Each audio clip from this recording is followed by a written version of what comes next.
Hello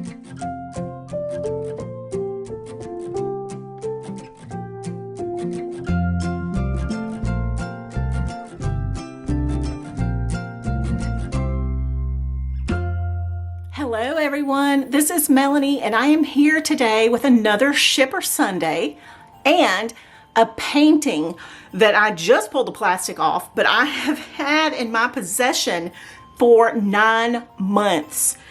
I got this back in February and it's October. Actually, not 9 months, but close enough. So some of you might be thinking, okay, well, it is the last week of October. You're pulling out a Christmas painting. Well, guess what, you guys? I'm not even going to be that one. I'm not going to be the one who says how many weeks it is until Christmas, okay? Because we know those people and they just stress us the heck out. So, not going to be the one, but how long do you have to paint this triptych? I figured since my 5-year-old grandson has been wandering around singing jingle bells for the last 2 weeks, that it was time to pull out this triptych and introduce it to you guys, because I want to see the palette so bad that I cannot resist it anymore. And you know what? I don't need to resist it anymore because it is getting down to the wire. No, I'm not going to have time to paint this before Christmas. Let's not talk crazy, but some of you might have time, and it is so spectacular that I had to bring it to you. And you can see right off the bat, it is a triptych. That means it is divided into 3 sections, but it's not a massive triptych. It is not one of the long ones. So this is a more manageable sized one.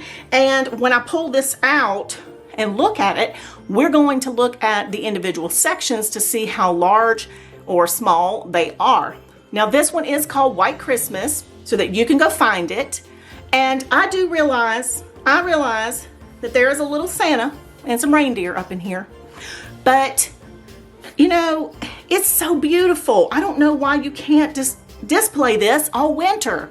Why can't this go up the day after Thanksgiving and stay up through February, okay? Why not? I mean, so it's got a Christmas tree. I don't care. I just think it's festive and it's beautiful. And I just love this palette. These colors are incredible. So let's open it up. Let's take a look. Without further ado, let's open it up and reveal the contents. Speaking of Christmas, this is like opening a Christmas present for me because I have waited so long to peel off the plastic packaging and look at the palette. I'm not even going to look at the catalog because I'll be doing my own Christmas shopping here today. And you know what? Baby ain't got no money for herself. Let's just keep it real. I got 5 kids. I got 3 grandbabies, husband. You know, I mean, I do my own Christmas shopping, but hello. Husband's just like, get what you want. I'm like, I do that every other day. All right, so let's talk. Boy, that feels super, it felt super thick because I had 2 of them laying together. Y'all don't judge me. Don't judge. I'm excited, okay? I'm excited. Don't judge me for being a moron, or as Bugs Bunny would say, what a maroon. If I didn't have deadlines to work on right now, I would totally start this today because I'm only seeing a few tiny detail areas, like right here in Santa's face. But the rest of this is, oh my gosh, they're like manageable. Okay, sorry. Is my frustration showing? Let me tuck it away real quick. All right, so let's look. We have 3 panels. Okay, the first 2 together are the size of the center one. So the back panel is a 40 by 50 centimeter, which means each of our side panels are going to be 50 centimeters tall and 20 centimeters wide. Very manageable size for a triptych, okay? You got this, guys. You got this. You can do it by Christmas. I can't do it by Christmas. I mean, I could. I could do this by Christmas. You guys know how I can set myself a deadline and do it, but I do have projects that I have promised other people that I need to do. But this one's so beautiful. Okay, so let's just, all right, I'm gonna try to stay focused. All right, let's see how many colors of paint we have in this particular kit. So I'm gonna open up our paint kit and take a look. So we have our reference guide, and on our reference guide, as I've discussed before, we're going to have the instructions for how to label our paint pots. And it looks like we're going to have 34 different colors with a couple of duplicates. So make sure you're paying attention to this when you're numbering your paint pots. This tells you how to number them, because if you don't, you will have these two and you will number them with 35 and 36 when in fact they are duplicates of number 30 and 31. So just be paying attention to that because you don't want to number them wrong. But OMG, look at the colors. Okay, let's get these out and let's take a closer look. Oh my goodness. I'm seeing colors I've never seen in any other palette that they have, even the bright ones that I've had before. But can we just take a look at the purples and the periwinkles? Oh my God. And the like coral, and oh my God, these blue, aqua, turquoise. Okay. Okay, so I can't even speak right now. I'm speechless over this palette. Yummy deliciousness. Like, I need to come up with a new phrase that describes like this. Let me go and swatch this magnificently phenomenal palette, and I'm going to come back and we're going to discuss it, because I mean there are some colors that in other kits might be making me pause and go, oh my gosh, I'm scared. But I'm not feeling too nervous, not yet.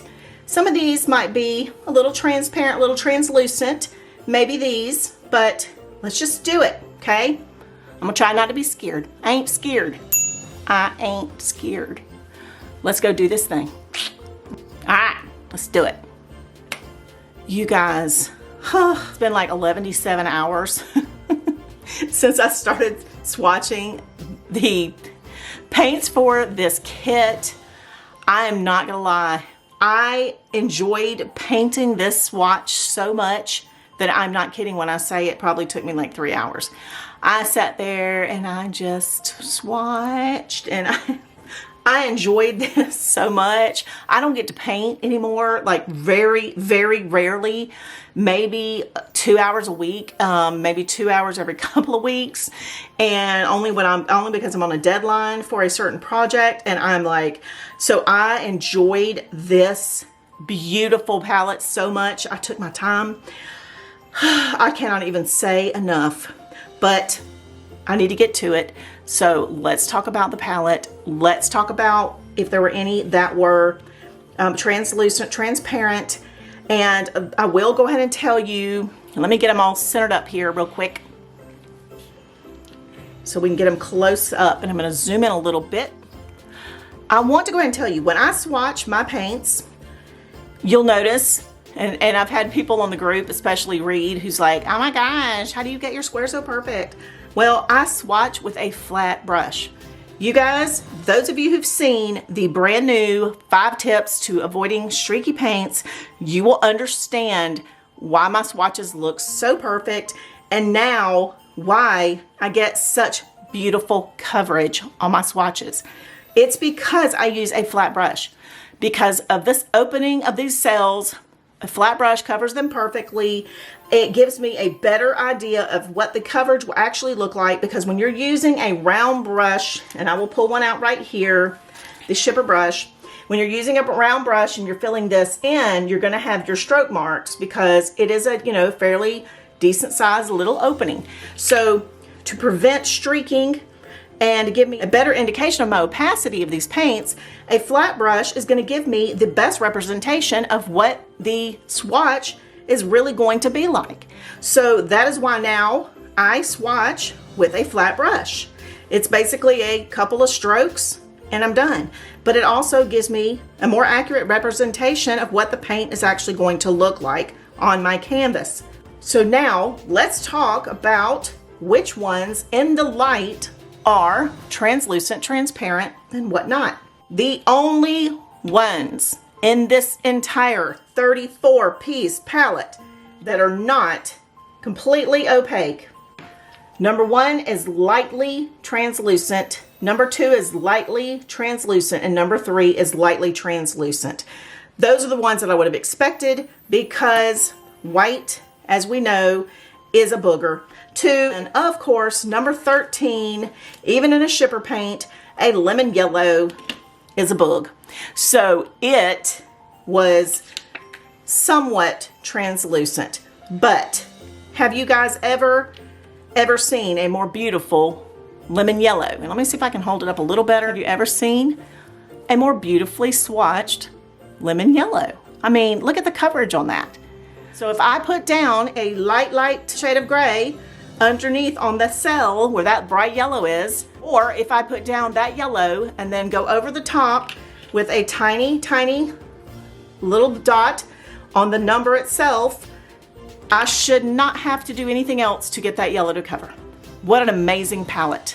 And I know I'm always making jokes about drinking these yummy paints. Obviously, do not drink them. Disclaimer here, the paints are not edible,